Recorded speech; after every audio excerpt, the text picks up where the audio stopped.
Greetings, everybody. Rajee Narinesingh here. So if you are someone that's been able to travel outside of where you're from, you will definitely know how diverse this world is and the many, many different types of cultures, traditions, and even social cues that exist in the world. So from the little bit of traveling I've done, what I've noticed is that one of the things, and this is common sense really, but one of the things that really became so evident to me in my travels is that just because people do things a certain way where you're from doesn't mean that it's the only way to do things or particularly the right way to do things.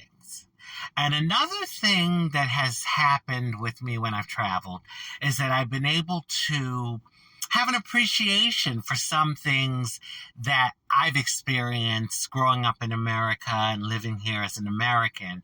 And also, I've been able to appreciate certain things about other cultures that maybe I felt, oh, these folks do it better, or I like their perspective on this, and that sort of thing. So traveling, I think in many ways can be so empowering and just a wonderful experience and add to the fullness of one's life.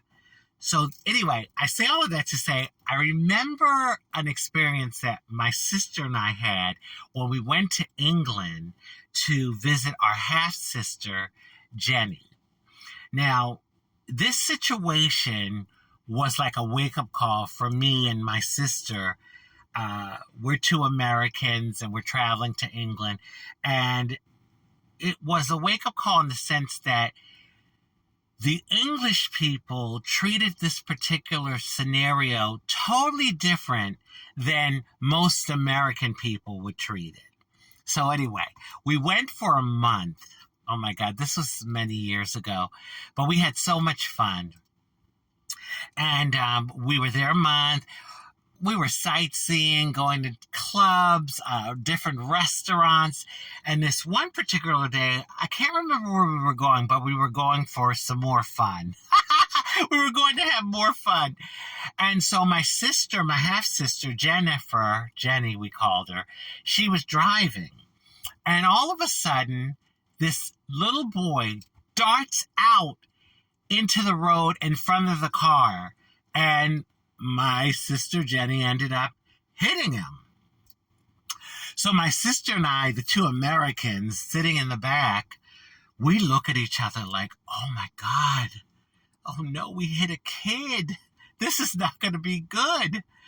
We all get out the car, and then different people on the block start to come out. There were some homes. There were also some businesses. So I couldn't believe this. My sister and I, the two Americans, could not believe what happened. The people on the block started hollering at the little boy. He must have been about 9 or 10 years old. They are calling him stupid and telling him he should have known better and how dare he do what he did. And meanwhile, the kid is on the ground with a broken leg in pain, all right, crying. And the people are like letting him have it. My sister and I were looking at each other like, is this really happening? Because, here in America, it would have not played out that way. 9 out of 10. Well, as a driver, and I think most drivers know this, even if the pedestrian is in the wrong, if you hit a pedestrian, and especially a kid, it's going to fall on the driver. It's going to fall on you as the driver. And people are going to be like, weren't you paying attention? Why couldn't you brake soon enough? And all of that. And with us Americans, and my cousin said this to me too, and it resonated. We could tell a kid don't do something 20 times and they do it and end up getting hurt. We're going to feel sorry for the kid. And as adults, we're going to be the one to take responsibility really for it. So anyway, like I said, my sister and I, the two Americans, we're looking at each other like, is this really happening? Then they start apologizing to us. Oh, we're so sorry to inconvenience your day. And oh, we apologize for this. And how could he be such an idiot? And like, oh my God, this is really happening. My sister Jenny, she, God bless her soul, she passed away. But she was a nurse, an RN. And so she was comforting the little boy and she checked his vital signs. An ambulance was called. And so anyway, the people from the salon then invite us in to have some tea with them, right? My sister and I, the two Americans, we wanted water, but, this is England. So the first thing they offered was, would you like some tea?